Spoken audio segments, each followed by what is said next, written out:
नमस्कार, आप देख रहे हैं तरन 24 न्यूज़ और यहाँ आपको सुनाएंगे एक ऐसी वारदात कि आप खुद ये सोचेंगे कि आखिर में एक छोटा सा शहर और कारनामे इतने बड़े बड़े कैसे, कहाँ से होता है ये। जी हाँ, मैं मध्य प्रदेश के सीधी जिले की बात कर रहा, जहाँ मध्य प्रदेश में सीधी जिले के अंतर्गत एक 31 तारीख को एक घर से एक नाबालिग लड़की गायब हो जाती है। घर में 2 बजे तक उसकी चहल पहल महसूस होती है क्योंकि लड़की गूंगी थी, बोल तो नहीं पाती थी, लेकिन उसके चलने से लोगों के, उसके माँ और उसके पिता को खुशियां मिलती थी। लड़की नाबालिग के साथ साथ मूक बधिर भी थी, ना सुन पाती थी और ना ही बोल पाती थी। लेकिन अचानक से ये लड़की गायब हो जाती है। गई तो गई कहां?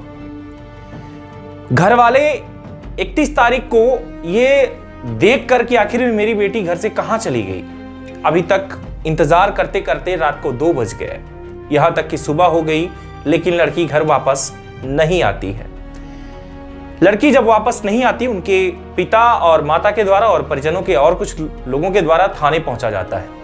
थाना मझौली अंतर्गत थाने पहुंच करके उनके द्वारा गुमशुदगी का मामला दर्ज होता है, जहां 363 का भी मामला दर्ज हो गया। अब सबसे बड़ी बात यह कि पुलिस को तो सूचना हो गई, पर क्या पुलिस ने एक्शन लिया या नहीं। 1 तारीख को वारदात की रिपोर्ट दर्ज होती है और 31 तारीख को यह पूरी वारदात होती है। 1 दिन से ज्यादा वक्त बीत चुका था, 2 बजे से फिर 2 बज गए, लेकिन अब तक लड़की घर वापस नहीं आती है। लड़की कक्षा 9 में पढ़ने वाली लड़की का नाम, परिवर्तित नाम छाया नाम की लड़की, वाकई में वो अपने घर वालों की एक छाया ही थी, क्योंकि छाया कभी बोलती नहीं, छाया कभी बताती नहीं, लेकिन छाया चलती साथ में है। लेकिन एक ऐसी छाया जो कुछ दिन तक ही सिर्फ रह पाई, इसके बाद अचानक से घर से गायब हो जाती है। कहां गई वो लड़की? पुलिस और उसका पूरा परिवार ढूंढता रहा। वारदात 1 तारीख को जब दर्ज होती है, पुलिस थोड़ा सा एक्शन लेती है, जांच पड़ताल करती है, क्योंकि पुलिस भी आजकल इस तरीके से बात करती है कि पुलिस का कहना यह होता है कि लड़की कहीं फरार हो गई होगी, हो सकता है कि कोई प्रेमी लेके चला गया हो। इस पूरे मामले को लेकर के पुलिस भी पहले इतना ज्यादा एक्टिव नहीं रहती। कई बार ऐसा होता है कि माता पिता जब रिपोर्ट दर्ज करवाते हैं तब पुलिस एक्टिव नहीं रहती। बात 1 तारीख को रिपोर्ट दर्ज होती है, लेकिन 2 तारीख बीतता है, 3 तारीख बीत जाता है, नया साल है और ये जनवरी का 3 तारीख, 4 तारीख, 5 तारीख तक बीत गया, लड़की का पता नहीं चलता। 6 तारीख को लड़की अचानक से एक कुएं में मिलती है। कुएं में एक ऐसी बॉडी मिलती है देखने को, जो अंदाजा लगाएंगे आप तो सोचेंगे कि आखिर में ये लड़की कैसे, मतलब एक पुतली नुमा एक बॉडी जो 6 दिनों से पानी में पड़ी हुई, वो भी इतनी कड़ाके की ठंड के साथ उस कुएं के पानी में बॉडी, सोचिए कि कैसी हालत हो चुकी होगी उसकी। एक मासूम सी लड़की जिसकी उम्र लगभग अभी 13 या 14 साल की थी, और 14 साल की लड़की को एक कुएं से निकालना, जो खुद पहले से मैं बता चुका हूं कि ये जो छाया नाम की जो लड़की है वो मूक और बधिर है, यानी कि गूंगी है और बहरी भी है, यानी कि ना सुन सकती थी और ना बोल सकती थी। तो आखिर में उसके साथ ऐसा कृत्य कैसे हुआ? कुएं में वो लड़की पहुंची तो पहुंची कैसे? क्या वाकई में वो कुएं में खुद गिर गई, या फिर वाकई में ऐसा हुआ उसके साथ कुछ कि उसे इस तरीके से कुएं में मारकर डाला गया? बड़ा सवाल पैदा हो जाता है। बॉडी को कुएं से निकाला जाता है, पुलिस पहुंचती है मौके वारदात पर। इसके बाद पुलिस वहां से बॉडी को निकालकर पंचनामा करती है, फिर बॉडी को पीएम के लिए भेज दिया जाता है, जहां सीधी जिले में यहां पर पीएम हो रहा, जहां आपको स्क्रीन पर दिखाई दे रहा होगा। माता पिता का शंका बढ़ जाता है कि हमारी लड़की के साथ शायद दुष्कर्म हुआ है। आखिर में क्या पूरी वारदात है? क्यों, कैसे पहुंच गई बॉडी कुएं में? जो लड़की हमारे आंगन में खेलती रही, वो कुएं तक कैसे पहुंची? जो लड़की अभी गूंगी और बहरी है, उससे किसकी कैसी वैर? आखिर में क्या हुआ उसके साथ? बड़ा सवाल पैदा होता है। लेकिन उससे पहले ये उनके पिता का बयान सुनिए। हमारा लड़की छत में बैठ रही थी, बैठे के बाद वो दो बार लड़की आई है बुलाने, उसको बोला कि ले गई है, और जब बुला के ले गई है तो घर में कोई नहीं था, कोई कौनो नहीं रहे, ना हम ही रहे ना उसका महतारी नहीं रही है। फिर एक के बाद शाम महतारी का खबर गए, महतारी आई पूछ जानिस तो कैसे हमारे घर नहीं आई है। फिर एक के बाद कुआं बावली जहाँ अररिया पहाड़ी डोंगरी तमाम ढूंढी ढाणी नहीं मिला, करीबन 4-2-3 तक ढूंढन नहीं मिला, कुआं में सम्मा फिर वही कुआं में काले मिली है। कितने तारीख को घूमी थी आपकी? 31 तारीख का। 31 तारीख को। कितने साल की है? 15 साल की। किस क्लास में पढ़ती थी? 9वीं में। कहाँ पढ़ती थी? खड़ौरा। इसमें आप दुष्कर्म का मामला बता रहे हैं, क्यों लगता है कि आपकी बेटी के साथ दुष्कर्म हुआ है? इसलिए हमें लग रहा है कि वो बुलाने आई और लौट के नहीं गई, ये से हमें लग रहा है कि पुलिस को सूचना दी थी आपने? हाँ दिए थे। कब दिए थे आप? 1 तारीख को। 1 तारीख को जी। फिर पुलिस ने क्या किया इसमें? पुलिस गई तो बुला के अपने आगे पूछताछ के लिए और करके यहीं चली गई और पूछन कि दोनों पार्टी को बुलाना चाहिए, तो कहीं कि दोनों पार्टी से क्या करेगा, उसको हम जान ले लें। कोई शक संदेह आपको? संदेश उसी लड़की के या महतारी के ऊपर है वहीं सर। साथ ही में पढ़ती है वो? नहीं, वो एक खड़गपुरा में पढ़ती है, एक मझौली में पढ़ती है। कुएं में मिली? कहाँ का वो कुआं है? वो जहाँ वो रहती है लड़की ना, उसी के वही खेत में घर के पीछे उसी के। सही संदेह है इनका कहना यह है कि हमारी लड़की के साथ जो है मारपीट हुई है, हमारी लड़की के बॉडी पर निशान पाए गए, हमारी लड़की को तेजाब से जलाया गया, हमारी लड़की के साथ दुष्कर्म का शंका जो जता रहे कि दुष्कर्म हुआ है।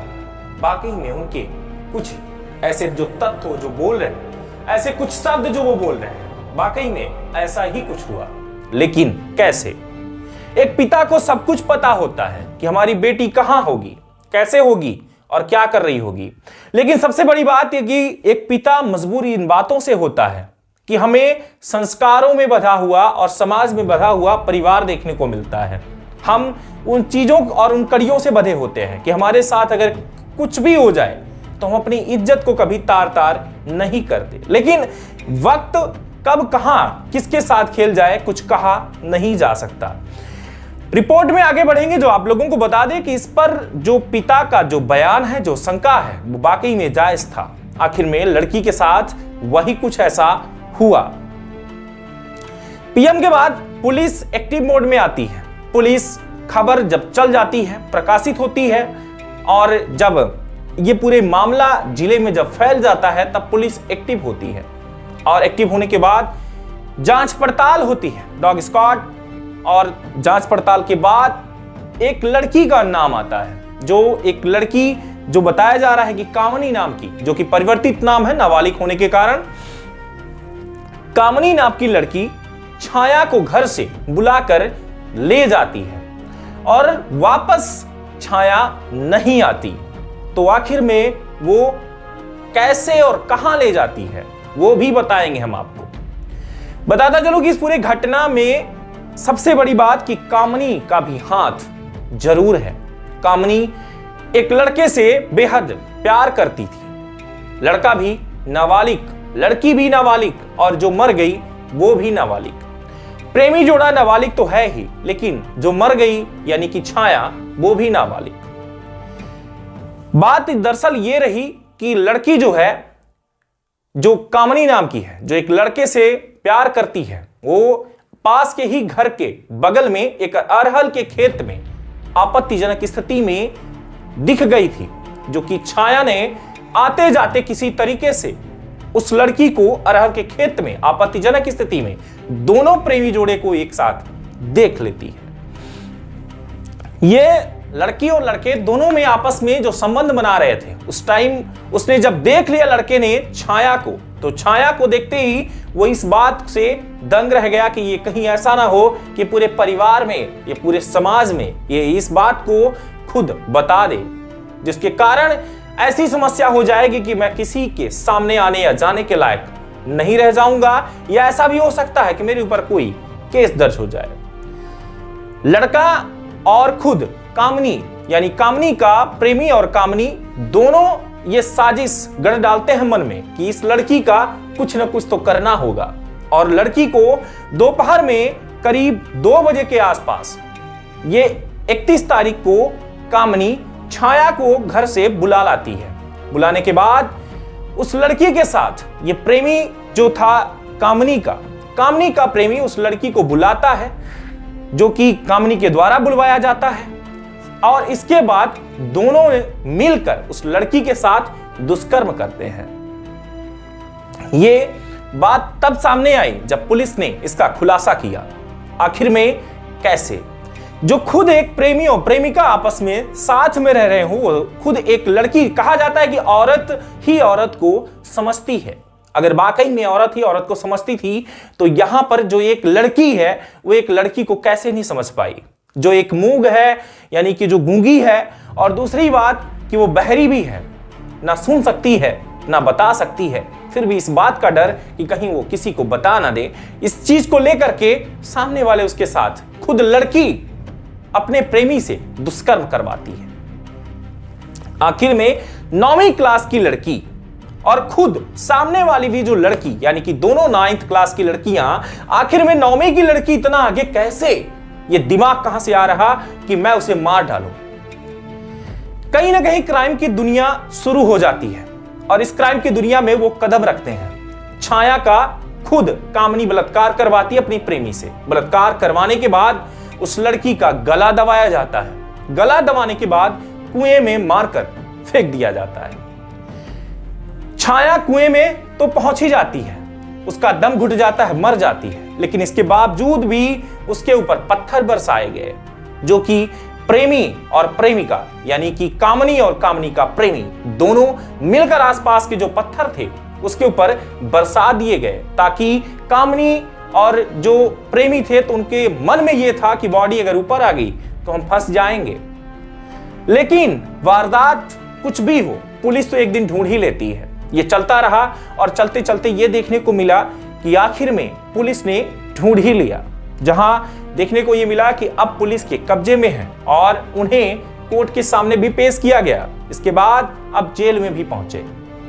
लेकिन बड़ी बात तो ये रही कि एक घर की वो छाया जो घर में शायद उसके चहल पहल से कुछ माता पिता के मन में खुशियां थी, वो सारी चीजें खत्म हो गई।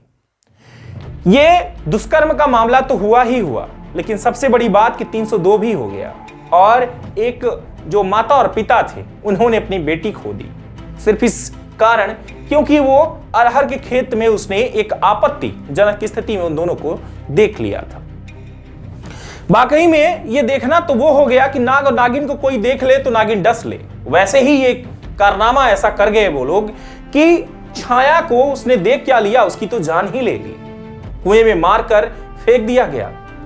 पुलिस लगातार जांच पड़ताल करने के बाद अगले ही 9 से 10 तारीख के बीच में पूरी जांच पड़ताल कर लेती है और 11 तारीख को पुलिस पूरा खुलासा कर देती है। मझौली पुलिस लगातार इस जांच पड़ताल करने के बाद पूरे मामले का खुलासा करती है। लेकिन सबसे बड़ी बात यह ही कि मैंने पहले ही बता दिया कि छाया और छाया के माता पिता सब वाकई में काफी दुखद ये घटना हुई और दुखी रह गए। लेकिन अब देखा यह जाएगा कि क्या हमें परिवेश में या समाज में इस तरीके की जो घटना का सामना करना पड़ रहा, क्या हम अपनी इस चीजों पर लगाम नहीं लगा सकते? ये कहीं ना कहीं एक सवाल पैदा होता है कि एक 9th क्लास की लड़की के दिमाग में एक किसी का मर्डर करना कैसे आता है।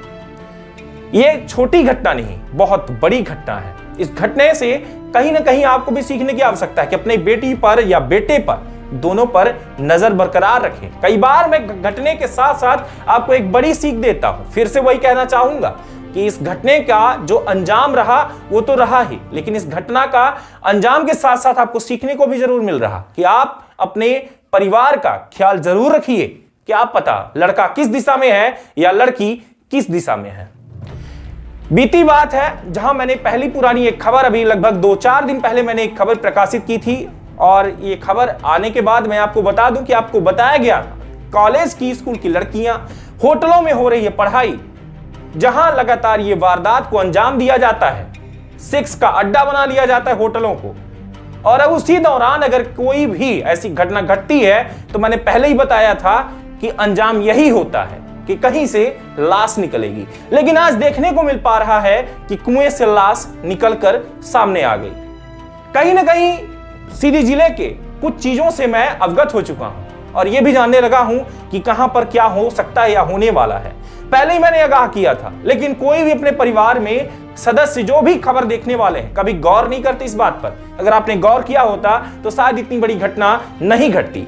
फिर एक बार मैं हाथ जोड़कर निवेदन करूंगा आप सभी से कि अपने परिवार में अपने बीवी बच्चों और अपना खुद का ख्याल जरूर रखिए और ये देखिए कि आपका परिवार कहां और क्या कर रहा है। नजरें बनाए रखेंगे तभी शायद सलामत रहेंगे, वरना कब क्या पता घटना कोई भी किसी भी तरीके से घट सकती है। सबसे बड़ी बात कि वारदात को अंजाम दिया जाता है और ये वारदात कभी पूछ कर नहीं आती। बहुत बहुत धन्यवाद। अभी तक आप देख रहे थे तरंग 24 न्यूज। मध्य प्रदेश की सीधी जिले की मझौली की यह बड़ी घटना सामने आई। धन्यवाद, नमस्कार, जय हिंद।